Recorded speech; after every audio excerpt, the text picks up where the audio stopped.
عزیزان سڵاو خۆشحاڵین لە بەرنامەیەکتری ڕاڤا بە دیدارتان شاد دەبین. یادەکانی ئادار و نەورۆز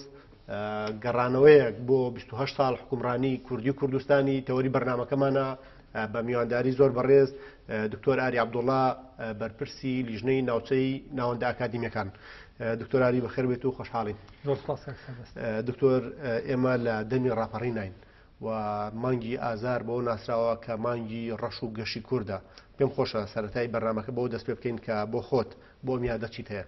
زۆر سپاس. طبعا مانگی ئازار هەم بەبیرهێنانەوەی یادە تاڵ و پڕ ئازارەکانە، هەمیش مانگی یادکردنەوەی سەرفرازی و سەروەریەکانمانە. بۆیە سەبارەت بە یادە تاڵ و ڕەش و پڕ ئازارەکان من سەری ڕێز و نەوازشدا ئەنێم لە ئاست شەهیدان و قوربانیانی دەستی ڕژێمە داگیرکەرەکانی کوردستان و شەهیدان و قوربانیانی ڕێگەی ئازادی خوازی و سەربەخۆخوازی کوردستان و لە ئاست یادە پڕسەرفرازی و سەروەریەکانە پیرۆزبایی لەگەلی کوردستانەکەم هیوای سەرکەوتنی زیاتر و داهاتووی گەشتر بە کوردستانە خوازم. دکتۆر گیان، 28 ساڵ حکومڕانی کوردی، ئێمە لە دەمی یادکردنەوەی ڕاپەڕی ناین. ئەو ڕاپەڕینەی کە ئێمەی لە دەرەوەی مێژوو هێنایەنەوە مێژووەوە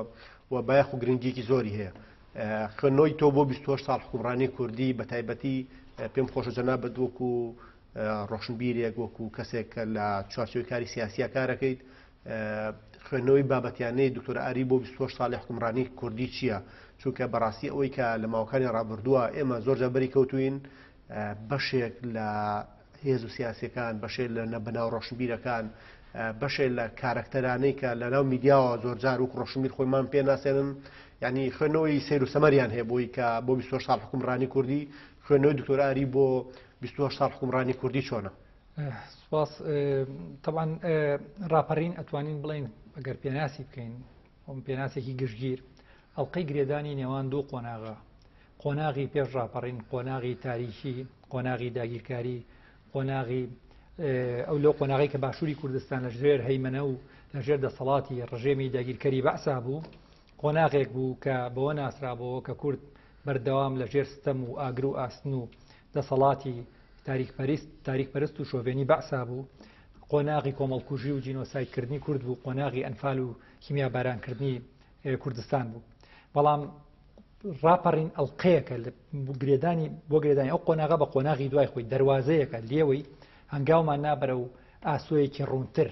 بەرە و قۆناغێک کە تایە زیاتر پێشکەوتنی زیاتری سیاسی، ئابووری، کۆمەڵایەتی، فەرهەنگی لە هەموو بوارەکان ئەتوانن بڵێن پێشکەوتنی زیاتر بەدیهات. هاوکات ئەتوانی ناوی بنین قۆناغی ئازادی، قۆناغی دوای ڕاپەڕی، قۆناغی ئازادی، دیموکراسی، فرەیی، پێکەوە ژیان، ئەو قۆناغەیە قۆناغی دوای ڕاپەڕین وا پێناسەکرێت. ئەگەرچی ئێمە ئەگەر وەک جەنابەت عەرز کرد و ئاماژەت پێیە، یعنی ئەگەر ئێمە خوێندنەوەیکی بابەتی بکەین، نەکرێ ئێمە لەسەر لایەنە پۆزتیڤەکان ئیجابیەکان قسە بکەین و لەگەڵ لەسەر لایەنە نەگەتیڤەکان یاخود سلبیەکانیش قسە بکەین، چۆن ناکرێمە تەنها ئەوە بە نادیدە بگرین کە لایەنی سلبیشمان هەبوو، یعنی هەنە سلبیات هەبووە لە دوای ڕاپەڕینەوە کابێ ئاماژە بەوانەش بدەین. بەڵام من سەرەتا مەوێت دەست پێ بکەم کە لایەنە ئیجابیەکانی ڕاپەڕین چی بووە، یعنی ئەو پێشکەوتن و ئەو گەشە سەردانی لە دوای ڕاپەڕین،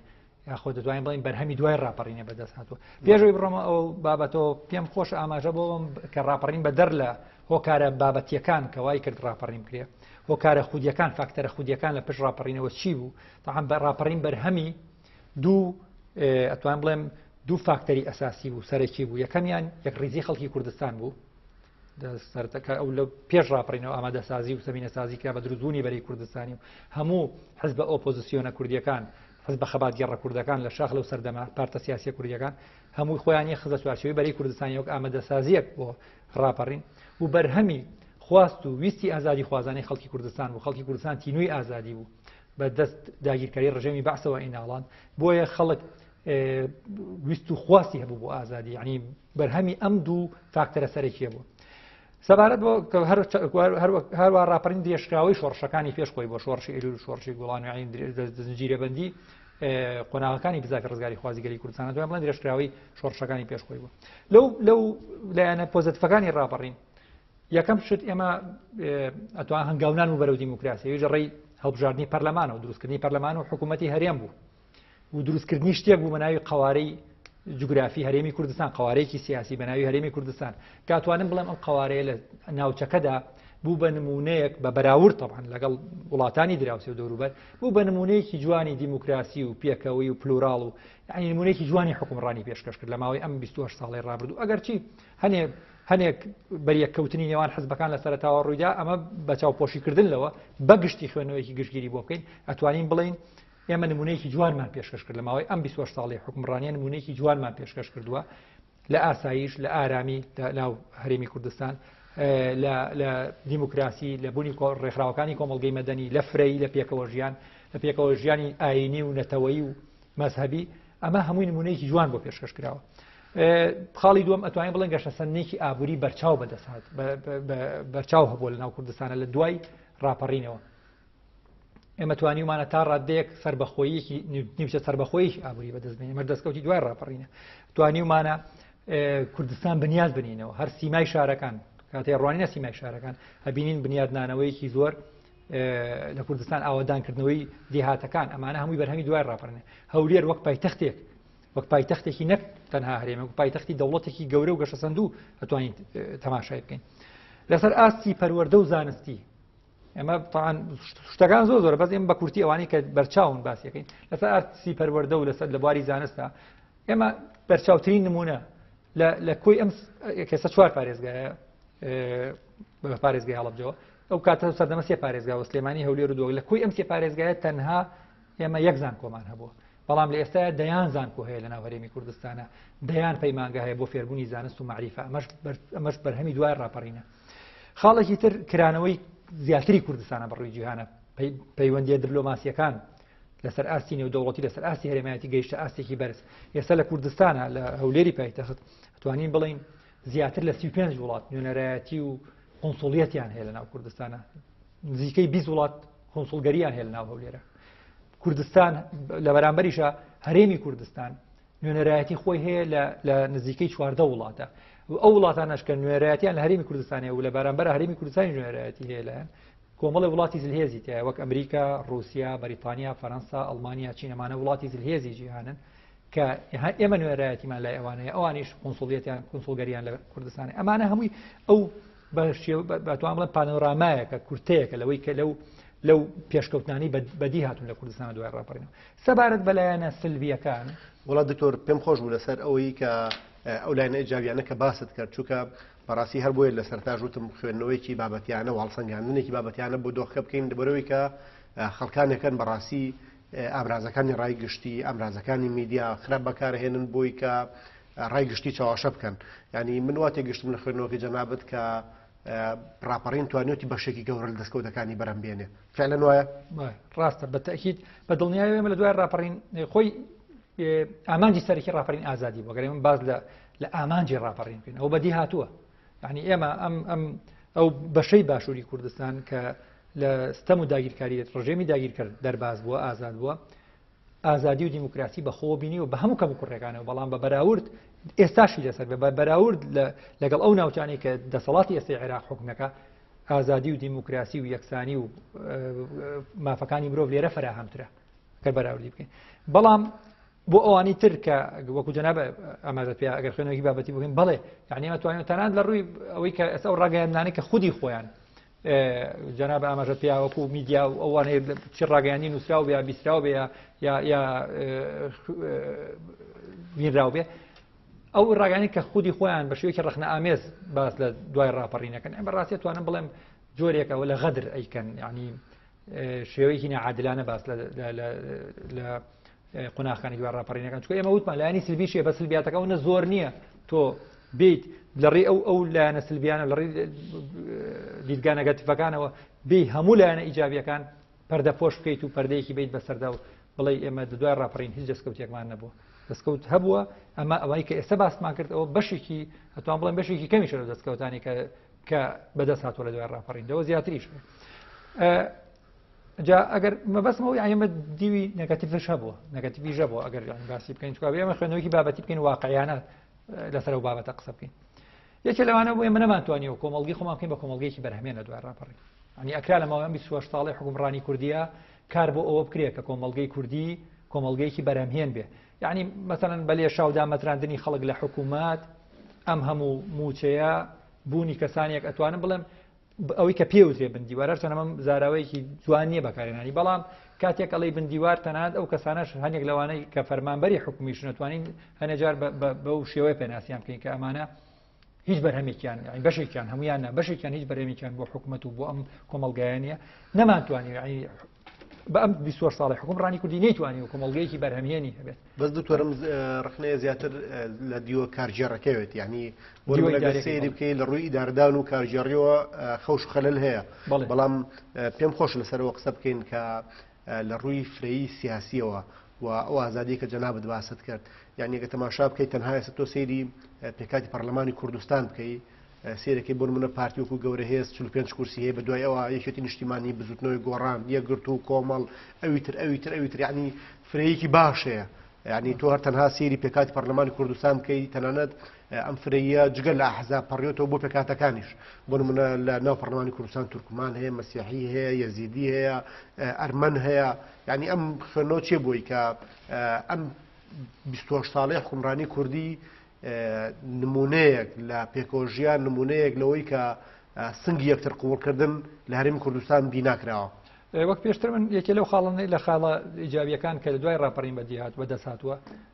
وەکەوە کە پێشتر باسم لێکرد یەکیانەوەیە کە ئێمە مەسەن واتە بوونە بە نمونەی دیموکراسی و پێکەوەی و فرەیی لە ناوچەکەیە جا وەک ئەوەی ئێمە لە ئێستا کە پەرلەمان 111 کورسیە نمایشی پەرلەمانەکە کە لەم 111 کورسی بۆ پێکهاتەکان بۆ تورکمان و مەسیحیەکان جیاکراوەتە مە خودی جۆرێکە لە دیموکراسی پێوتە دیموکراسی بە ڕەچاوکردنی کەمایەتیەکانیان بە ڕەچاوکردنی ئازادی و دیموکراسی بە ڕەچاوکردنی ئازادی کەمایەتیەکان ئێمە یعنی دیموکراسی لە کوردستان ئەتوان بڵێن بە بەراورد لەگەڵ دەوڵەتانی داوچێ و هەرێمایەتی و ناوچەکەیە تا ڕادەیەکی زۆر هاتۆتە پێش و فراهەم بووە و ماف دراوە بە کەمایەتیەکانیش لە کوردستانە کە ممارەسەی سیاسی و کللتوری خۆیان بکەن و هەموو مافێکیشیان پێدراوە و لە ئێستاشە یەکێ لە جێگرەکانی سەرۆکی پەرلەمان لە خولی ئێستەی پەرلەمانە دراوە بە تورکمانەکان و لە پۆستە سیادیەکانی تری حکوومەتیشە پۆست ئەدرێت بە مەسیحیەکان و تورکمانەکان و ئەمەش نمونەیەکی جوانی دیموکراسی و پێکەوەی فرەیە لە کوردستانە دکتۆر بۆ ئەوی کە قسێک لەوەش بکەین بەڕاستی کە کۆمەڵگەی کوردی تقریبان بەراورد بە کۆمەڵگاکانی دەوروبەر بەرامبەر بە هەندێ پەرگیری لەوەی کە لەو ناوچەیە گوزەرێ یعنی سنگی تەحملکردنی یەکتری و قبولکردنی ئەو پێشکەوتنی کە لە دنیا گوزەر یعنی کۆمەڵگەی کوردی کرانەوەیکی باشی هەیە بنمونە بۆ نمونە پێم خۆش لەسەرەوە قسە بکەین کە ڕەگەزی مێ ئەنسەر لە کوردستان دەفەتێکی زۆرە درێ بە ڕەگەزی مێ هەروەی کە لە خولی پێنجە دوای 28 ساڵ حکومڕانی کوردی ئێمە بینین ئێستا خانمە پەرلەمانتارێک سەرۆکی پەرلەمانی کوردستانە وەرەوەی بەڕێز شباسە کرد کە خانمێکی تریش لەسەر لیستی کەمینەکان جێگری سەرۆکی پەرلەمانیان سکرتێری پەرلەمانە ینی حەز ناکەی بۆ منە کۆمەڵگەی کوردیش ئەگەر دەرفەتی پێ بدرێ لە ماوەی ئەم 28 ساڵی ڕابردووە توانێتی شتی باش پێشکەشکە و لە ڕۆ کۆمەڵایەتێکەوە کرانەوەکی باشەیە دەست و پەنجە نەرمکردنێکی باشەیە خەڵک ئارزوویەکی گەورەی لەلا هەیە بۆی کە لەگەڵ دنیای تازای خۆی گونجێنێ گومانی تیان تەوانەوە یەکێ لەو یادەوەریانەی کە لە مانگی ئازارە هەیە 8 مارسە ڕۆژی گیانی ئافرەتانە من بە بۆنیا هەم پیرۆزبایی لە سەرجەم ئافرەتان و ئافرەتانی گیان و بۆ پیرۆزبایی لە ئافرەتانی کوردستانی شەکەم بمبوونێ بەڵام ئەوەی کە ڕاست وایە دروست وایە کە لە کوردستانە مافی ئافرەت ئەویش هەر بە بەراورد لەگەڵ دەوڵەتانی دراوسی و دەوروبەرە زۆر زیاتر مافی ئافرەت فراهم کراوە لە کوردستان وەک لە دەوڵەتانی تر ماهێن دەوڵەت ئەگەر بڕوانین بۆ نمونە لەم دوایەیە هەنێ دەوڵەت تازە بڕیاری لەسەر ئەوە داوە کە ئافرەت بۆی هەیە مافیەوەی هەیە کە شۆفێر ئۆتۆمبیل لێپەڕێ هەنێ دەوڵەت تازە مافیەوەیە کە ئافرەت بۆی هەیە لە پەرلەمان بەشدار بێ یاخود دەنگ بدات بالضبط دەنگ بدات بەڵام لای ئێمە نەکرد مافی دەنگدانێ مافی خۆپاڵاوتنی هەیە و یاسایەکی ژانراوە بۆ ئەوەی کە ئافرەت بڕاتە پەرلەمانەوە بەپێی یاسای کۆتا ئافرەت بۆی بەشداریکی کاریگەر و ئەکتیڤە بێت لە پەرلەمانە یاسای کۆتاشی بۆ دانراوە یعنی ئێمە ئەمانگەێنێتە ئەو ڕادێکە لە کوردستانە مافی ئافرەت ئەوەی کە هەیە هاوتاکردنی لەگەڵ پیاوە هاوسەنگی ئافرەت لەگەڵ پیاوە یەکسانی ئافرەت لەگەڵ پیاوە شتێکە حزوری هەیە و بەدەر لەوە ژۆک جەناب ئێستا ئاماژەش پێ ینی ئێمە لە پۆستە سیادیەکان لەو پۆستانەیە کە بڕیار بەدەست ئافرەتیایە ئافرەت بڕاردەرە لە پۆستی ئیداری و سیاسی بڕاردەری سیاسی و ئیداریشە لە وڵاتی ئێمە لە هەرێمی کوردستان ئەبینی بۆ نمونە سەرۆکی پەرلەمان ئافرەتە جێگرێکی سەرۆکی پەرلەمان ئافرەتە ئەمە وەزیرمان هەیە بەڕێوەبەری گشتیمان هەیە ئافرەتە کەواتە ئافرەت لە کایەکانی ئیداری و سیاسیشا بڕیار بەدەستە لای ئێمە ئەمە ژەواگەیەنێ کە مافی ئافرەت لە دکتۆر هەر لەسەر پرسیکرانەوەی کۆمەڵگەی کوردستانەوەی کە کۆمەلگەکەش یعنی هاوشانی حکوومەت یان وەکو تاواکارێکی حکومڕانی کوردی ینی ڕۆڵێکی باشی هەیە پێم خۆشە قسەی لەسەر پرسی گەنج بکەین ینی حزوری گەنج چۆنە بینیت لەوەی کە لە ماوەی 24 ساڵی حکومڕانی کوردیە لە ناو هەیئاتی حکومڕانیە و لە ناو پێکاتی حیزبەکانیشە لەوەی کە گەنج تا چەند توانێت بگاتە سەرکردایەتی حیزبەکان و ڕۆڵێکی هەبێ بایەخێکی هەبێ ئەوەی کە لە دنیا پێشکەوتوو زۆر گرنگی پێدرێ لەوەی کە گەنجان مەساحێک سپیسێکی گەوریان پێ بدرێت لە مشارەکەکردنا لە ماوەی 24 ساڵی ڕابردووە خوێندنەوەی دکتۆراری بۆ پرسی گەنج چییە؟ ئەوە ڕاستێکی حاجان نەگرێت کە هەر وڵاتێک هەر کۆمەڵگەیەک بێ پێشکوێ بێ ئەزمون سوود لە ئەزمموی ئەوانە وەربگرێت کە تەمەنێکیان بەڕێ کردووە و سوود لە توانە و هێز و هزری داهێنانی گەنجەکانیش وەربگری ئەمە متروبەکردنی ئەم دوانە لە ناو کایەکانی دەسەڵاتە ئەبێت هۆی پێشکەوتنی کۆمەڵگا لە کوردستانەوەی بەدیەکرێ بە تایبەتی لە خولی ئێستای پەرلەمانە من بەڕاستی زۆر گەشت بینم پێی کە زۆرینەی ئەندام پەرلەمانەکان گەنجن کەسایەتیەکی گەنج و سەرباری گەنجی ئەوەی کە گەنجیشن لە هەم لە حزبەکانی خۆیانە ئەزمونێکی کارکردنی حزبی و سیاسیان هەبووە هەنێکی ئەزمموی کارکردنی ئیداریشیان هەبووە ئەمە ژوامالێکا گەشتبین بین بەرامبەر بەوەی کە لە بەداهاتی کوردستان سەبارەت بەوەی کە کۆمەڵێک گەنج لە ئێستاە لە کایەکانی دەسەڵاتە لە هەستیارەکانی دەسەڵاتە جیان کراوەتە و پۆستیان وەرگرتۆیش بە ئیستحقاقی خۆیان بە عەقڵ و هێز و هزر و توانای خۆیان بەدەر لەوەش بەو ڕێخۆشکردنەوەی ئەو بەو زەمینە ساسیزیەی کە لە کوردستانە کراوە بۆی لە ماوەی ئەم 24 ساڵی حکومڕانیە قۆناغ بە قۆناغێمە بینین زیاتر پێشکەوتنی زیاتر بینین لەو ڕۆیال زەمینە سازی زیاترە بینین بۆی گەنج زیاتر بتوانێت لە کایەکانی حکومڕانی و لە کایەکانی دەسەڵات لە کوردستانە شوێن دەست و شوێن پێی دیار بێت دکتۆرە توانین بڵێن لە ماوەی 24 ساڵی ڕابردووە حکومڕانی کوردی بۆ ئەو تەمەنە کورتەی کە نزیک بە 24 ساڵ ڕەنگە بەراوردی تەمەنی حکومڕانی کوردی بۆ بەراورد بوون من بە دەوڵەتێکی وەکو عێراق کە 100 ساڵ پێپەڕێنێ بەراورد بە دەوڵەتانی وەکو سووریا وەکو ئێران وەکو دەوڵەتانی تری عەرەبی دەوڵەتانی تری ئیسلامی ڕەنگە تەمەنی حکومڕانی کوردی تەمەنێکی زۆر دیاریکرا و کورد بێ ئەتوانین بڵێن ئەم 24 ساڵە حکومڕانی کوردی و کۆمەڵگەی کوردستان پێکەوە هاوتەبا یان ئاوێتە بەیەک توانیوانە بازێکی گەورە بن بەرەو ئەوەی کە کۆمەڵگەی کوردستان بە کۆمەڵگە و بە دیوە کۆمەڵایەتێکەش و بە حکومڕانیشەوە بە دیوە سیاسێکەشەوە پێکە هەموو بازێکی گەورە بن بەرەو ئەوەی کە هیوایەکی گەورە هەبێ بۆی کە بۆ نمونە لە سەردەمی خولی پێنجەمی پەرلەمانی کوردستانە لەو لە دوای ئەو ڕێکوتنە سیاسیانی لە نێوان حیزبەکان کراوە لە دوای ئەوەی کە ئێستا قەولە بۆ نمونە سەرۆکیەکی هەرێمی نوێ هەڵبژێرێ پێشێنانی کابینەی نوێی حکوومەتی هەرێمی کوردستان پرۆژەی چاکسازی نووسینەوەی دەستور یعنی کۆمەڵێک پرۆژە لەسەر مێزی سیاسی خەڵکی کوردستانە بۆی کە لە ماوەی ئەم خولە و لە داهاتووترا بیبینێ باوەڕ دوایە کە ئێمە هەم توانیومانە بازێکی گەورە بین و هەم لە بەردەم بازێکی گەورەتریشین ئێمە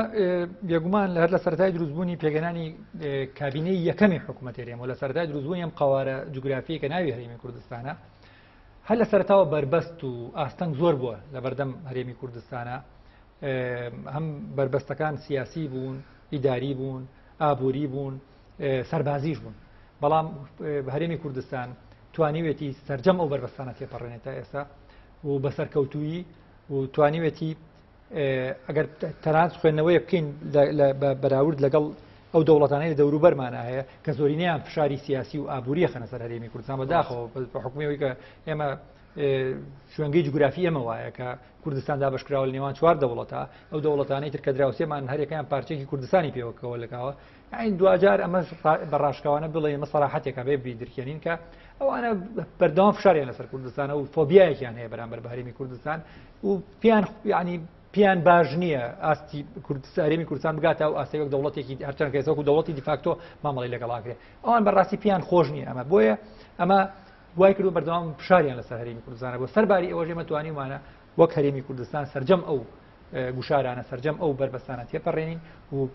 بەردەوام بەناو ئۆتونیە لە تاریکەکانە تێپەڕین و ئایندەیەکی گەشتر بەرەو داهاتوویەکی گەشتر هەنگاو بنین لە نزیکترین ئەو بربەستانی کە لە ڕابردوو ڕێدا بەداخەوە لە ماوەی ساڵ تقریبان ساڵ و نیوە ڕابردوودا ئەو بەریەکەوتە سەربازی لەگەڵ حکوومەتی عێراق هەبوو ئەو گوشارە ئابووری و سیاسیەی کە لە دەوڵەتانی دراوسی و عێراق و بەسەر هەرێمی کوردستان ئەو گەمارۆیە کە کرا بۆ گەمارە سیاسی و ئابووریە کە خرا بەسەر هەرێمی کوردستان بە حکمت و دانایی سەرکردایەتی سیاسی کوردستان بوو بە خۆڕاگری خەڵکی هەرێمی کوردستان توانرا ئەو بربەستانە تێک پشتێنرێت توانرا ئەو خۆناغەتیە پەڕێنرێت و بەرەو داهاتوێکی گەشتر توانیمان هەنگاو بنین. کاواتە دکتۆر لەبەرەوەی کە وردۆر دەبەرەوە کۆتایی بەرنامەکە چین ئەتوانین بڵین ڕاپەڕین بەشێکی گەورەی ئامانجەکانی بەدیهێنەوە لە ئێستا ئەتوانین بڵین بڵێ بەشێکی گەوری لە ئامانجەکانی ڕاپەڕین بەدیهاتۆک پێشتر باسم کردیەکێ لە گەورەتری ئامانجەکان ئازادیە ئێمە هەرچەنە ئێستاش بەشێکی باشووری کوردستان تا ئێستا لەژێر دەسەڵات و ئیدارەی داگیرکەر ئەتوانین وای بناوبرین دەوێت دەسەڵاتی حکوومەتی عێراقانەیە کە مەوەکو ئێمە مافی خۆمانە کە شتێک هەیە ناوی باشووری کوردستانە بە زۆر لە بە زۆر بە پێویستی بووستور ڕەزامەندی خەڵکی کوردستان لیکێنراوە بە عێراقەوە بەڵام بەشێکی ئەمەی کە پێڵم باشووری کوردستان ئازادی بەدەستێناوەمەیەکە لە دەستکەوتە گەورەکانی ڕاپەڕین و ئەوەی کە باسیشمان کرد پێشتر ئاماژەمان پێەیە هەمووی ئەوە گەیەنێ کە ئێمە توانیمان لە ماوەی ئەم 24 ساڵی حکومڕانیە ژمارەیەکی زۆر لە ئامانجەکانی ڕاپەڕین بپێکین و بەدەست بێنی. دکتۆر پێم خۆشە قسێک لەسەرەوە بکەین کە بەڕاستی بۆ داهاتوو ئەگەر ئێمە بەشێکی ئامانجەکانی ڕاپەڕیمان بەدیهێناوە بە دڵنیاوە بەردەم بەشە گەورەکەشیان کە پرسی سەربەخۆیی و باشترکردنی ژیانی خەڵکو و گوزەرانێکی باشتر و شایستەتر بە خەڵک و ئەوەی کە هەرێمی کوردستان بەڕاستی ڕێگ و ڕێشێکی باشتر داکوتی هەرچەنە ئەوەی کە 28 ساڵ حکومڕانی کوردی ئێمە کارڕڵین 28 ساڵ بەڕاستی بۆ خۆی بایەخێکی گەورەی هەیە لە ڕووی مێژووە لەبەرەوەی کە ئەم تەمەنە بۆ ئەزمموی حکومڕانی کوردی خراب نییە یان زۆر باشیشە بۆ نمونە گەرمە بگەڕێنەوە بۆ سەدەی ڕابردوو ئەبینین لە بیستەکانی سەدەی ڕابردوو مەلیک مەحموود لەم شارەوە حکومڕانی ڕاگەێنێ بەڵام تەمەنێکی کورد بەردەوام بێ هەرچەنە 3000 لە سەدەیەکە و ڕایگەێنێ بەڵام هیچ کامێ لەو جارانەی تەمەنی ساڵە تێناپەڕێت لە حکومڕانی و سنوورە جوگرافیەکی زۆر بەرتەسک بۆ کە زیاتر لە پارێزگای سلێمانیا خۆی بینیوەتەوە ئەگەر تەماشای بۆ نمونە کۆماری کوردستان لە مەهاباد بکەین دووبارەویش هەم لە ڕووی جوگرافیەوە جوگرافیایکی بەرتەسکیە بۆ کە نەیتوانێت بگاتە بۆ نمونە شارە گەورەکانی وەکو سنا وەکو کرماشان وەکو ڕەزاییە و لە ڕووی تەمەنیشەوە 11 مانگی خەیان و کۆمارەکە ناکامە بێ هەچەنە لە ڕووی سمبولیەوەمانە گرنگن بۆ مێژووی ئێمە بۆ شوناسی خەڵکی کوردستان بەڵام ئەوەی کە باشووری کوردستان تقریبا لەسەر مەساحێکی گەورە لە قەڵەمڕەوی باشووری کوردستان کە زۆر جار بەر لە 16 ئۆکتۆبەر تقریبا نزیکەی هەموو باشووری کوردستان هاتووە قەڵەمڕەوی هەرێمی کوردستانەوە و لە ڕووی تەمەنیشەوە 28 ساڵ تەمەنێکە تا ڕادەیەک ینی گونجانێکی هەیە خوێندنەوە چیە بۆی کە ئێمە توانین ئەم ئەزمونە بەرینە قۆناغێکی باشتر و بە تایبەتی ئامانجە باڵاکانی ڕاپەڕین دێنی نەدی چونکە بەڕاستی پێم خۆشە کە قسەی لەسەر ڕۆژکەین هێزێکەیە تەوەژمێکەیە لە کوردستان بەردەوام کار لەسەرەوەکە کە خەڵک ڕەشبین بێت و ئەم هەرێمە هەرێمێکی بێئایندەیە و ڕەنگە کورد نەتوانێت حکومڕانی خۆی بکات یعنی خوێنەوە چێ بۆی کە بۆ نمونە هەندێک خەڵک هەندی هێزی سیاسی هەندێک کەناڵی میدیایی کە بە دڵنیاییەوە هێزی سیاسیان لە پشتەوەی دووبارە کار بۆ ڕەشبوونکردنی خەڵکەکەن بۆی کە یان بەدبینن بە توانەکانی کۆمەڵگەی کوردستان ینی وا پیشە دایمە سوورێکی وا دروستەکەن کە ئێمە ناتوانین لەم قوارەیە لەم ئەزمونە بەردەوامی بین بە ئیشەکانمان بە سەرکەوتنەکانمان بە پێشکەوتنەکانمان و زۆر کار لەسەر زەخکردنەوەی هەندێک هەڵەی کارژێڕی و ئیداریەکەن و زۆر جاریش ئەو دەستکەوتە سیاسی و دیبلۆماسی و ئابووریانی کە هەبوون بێبایەخ تەماشایەکەن. طبعا گومانی تیانە ئێمە کاتێک باسی ئەومان کرد کە ئێمە ڕاپەڕین بۆ لە پێناوی ئازادی کرا بەڵام ئازادی ئێمە بۆی بتوانین پارێزگاری لە ئازادی و مافڕاوەکانی گەلی کوردستان کە پێویستمان بە چییە دەوڵەتێکی سەربەخۆچکە بوونی قوارەیەکی سەربەخۆی سیاسی بۆ خۆی پەرژینەکە ماف و دەستکەوتەکانی خەڵکی کوردستانە پارێزێت ڕفراندۆمیش لە پێناوەمیش ئامرازێک بوو بۆ گەیشتن بە سەربەخۆی ترۆپکی ئامانجەکانی نەتەوەی کوردی ترۆپکی ئامانجی ئێمە گەیشتنە بە سەربەخۆیش خۆی بۆ خودی سەربەخۆی خۆشی ئامرازێکە بۆ پاراستنی ئازادی و کەرامەتی تاکی کوردی بۆیە ئەوەی کە تا ئێستا ئێمە پێی گەشتوین هەموو ئامانجە گەورەکە ئامانجە سەرێکەکە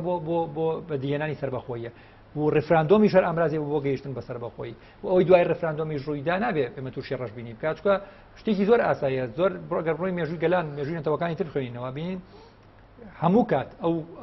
قوربانی ویست تۆ کە پێویست بە سەربەخۆی هیچ کاتی سەربەخۆی نادرێت بێت تۆ بەدەستی بێنی دەبێ قوربانی بۆ بی ڕێفراندۆم ئەنجام درا باش بەڵام ئەگەر ئێمە بگەڕینەوە سەرێکی مێژووی کۆسۆڤە بکەین سەری مێژووی ئەو دەوڵەتانی کە لە یوگۆسلاڤیای جاران لە ئەنجام لێگەڵشانی یوگۆسلاڤیای جاران سەر بە خۆیان ڕاگەیان یەکێ لەوانە کۆسۆڤ لە ساڵی 1996 ڕێفراندۆم کرا لە 2006 سەر بە خۆی ڕاگەیان ئەمریکا ئێستا ئێمە کردومانە ڕێفراندۆم کە ئێستا ئەنجام درراوە کە لە ساڵی 2007 ئەنجام درا ئامان جلەی ئەوە بوو کە سەربەخۆی بەدەستبین ئەمە کارتێکە ئەمە دیکۆمنتێکە بەدەستمانەوەیە ئەمە گزارشتە لە ڕای ئازادی خوازانە و سەربەخۆخوازانەی خەڵکی کوردستان ئەتوانین لە داهاتووە ئەمە بەکار بهێنی لە داهاتوویەکی نزیک بێ یا دوورگرنگەوەی ئەماگاتە ئامانجی خۆی ئەوەی کە هەیە سەبارەت بە ڕەشببینی ئەو کەسانی کە بە شێوەیەکی ڕەشببین و بێ و بێهیوایی ئەبەخشنەوە لە هەرمی کوردستان و تەنها دیوە ڕەشەکانە بینن یا تەنها دیوی نەگەتیڤی بابەتەکانە بینن بەداخەوە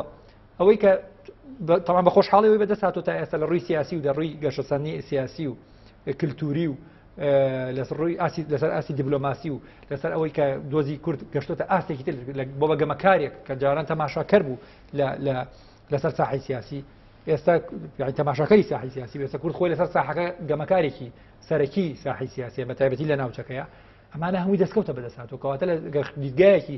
سیاسی بکەین بۆی ئەمە لەسەر ئاسی سیاسی پێشکەوتنی زۆرمان بەدیێنەوە لەسەر ئاستی ئیداری لە هەموو دەوڵەتانی جیهانە گرفت و کێشە هەیە خۆمە ناگرێمە تەنها فۆکەس بکەینە سەرەوەی لە کوردستانە گرفتی ئیداری یا گرفتی ئابووری هەیە ئەمە شتێکی ئاساییە بۆیە پێشتر کە من ئاماژم بە خاڵ نەگەتیڤەکانێکی لەو نەماتوانانی کۆمەڵگایەکی بەرهەمێ نەمات هەرێک ئەو ئاساییە لە هەموو دەوڵەتانی جیهانامەیە بەڵام جا دکتۆر ئەگەر بڕمەزانی ینی خۆی من ڕێک کە قسەمان لە خوێندنەوەی بابەتیانە کرد ئەمەیە بابەتەکە ینی کە تۆ بتوانی هەردوو دیوی وێنەکە پیشانی خەڵک بی نەگەوەی کە بە ئەنقاز هەوڵ بی ئەو دیوەی کە جوانە بیشێوێنیت و تاریخی بخەیتە سەر و ئەو دیوەشی کە ڕەنگە هەندێکە مکۆڕی هەیە خەوشەیە کە لێن هەیە هەروەی کە وەکوی جەناب باسکە کە ڕەنگە لە هەموو دەوڵەتانی دنیاە چۆن لایانی باشی لایانی خراپی شەیە بەڵام ینی بەشێک لە هێزەکان وا پیشانێن کە وایە ینی وەکو سوورێ دروستکەنەوە بەهشت مادەم تۆ نوتوانی باش دروستکەی تۆ سەرکەوتو نەبووی کە لە وەختێکە باش لەسەر زەوی نییە ینی باش تۆ نابوو باش لە سەرزەوی بگەڕی ئەگەر بە دیدێکی واقعیانە تەماشا بکەی ینی خوێنەوەی تۆ چی بووی کە بۆ نمونە ئەوەندە ینی گروپێکەیە تەوژمێکەیە بە ڕێفراندۆم رازی نییە بە ئیداری کوردی رازی نییە بە خۆشگوزارانی کوردی رازی نییە بە سڵتەی کوردی رازی نیە بە هیچ شتێکەی کوردی بێ رازی نییە و لە بەرگی پەرۆشیە لە بەرگی دڵسۆزیشە ئەم پەیامایە بە خەڵک ئەوانە بەڕای من تەنهاوە دروشمێکی بریقەدارن پەردەپۆشی ئەوانەی کە باز لەوەکەن هەنێ دروشمی بریقەداریان هێناوە ئارایشتی مەرامەکانی خۆیانی پێکەن ئەوان تاکەمەرانیان تەنها لە کەدارکردنی ئەم قەوارە سیاسیەکە ناوی هەرێمی کوردستانە و ئەمەش پەرچەکردارێکی سایکۆلۆژیە لە پەرچەکردارێکی سایکۆلۆژی زیاتر من هیچی کە ناخوێنەوە یعنیمانە تەنها لەبەرەوەی ئەوان خاوەنی دەستکەوتاننی خاوەنی دەستکەوتەکەنی بەڵێ خەڵکانێکی تر خاوەنین ئەوان مادام خۆیان نەیانتوانیوە ئەم دەستکەوتانە بەدەست بێن مادام نەیانتوانیوە ببنە سەرمەشقی ئازادی خوازی و ڕزگاری خوازی و پێشخستنی سیاسی و ئابووری لە کوردستانە کەواتە ئەبێت تێکی بدەن کەواتە ئەوان دیدگایکی تێکدەرانیان هەیە بۆ دۆخەکە بۆ ئێمانە کەسانێکی ئانارشیستن ئاژاوی جێڕن و کەسانێکی پۆپۆلیستن عەفەوین یعنی دوای عوام ینی کۆمەلگا لەگەڵ ڕێزم وەکو عوامگەرایی ئەیانێ مامەڵ لەگەڵ کۆمەلگایە بکەن چاوی کۆمەلگا پەردەپۆشکەن لە ئاست ئەو سەرکەوتن و ئەو پێشکەوتانی لە کوردستان بەدی هاتووە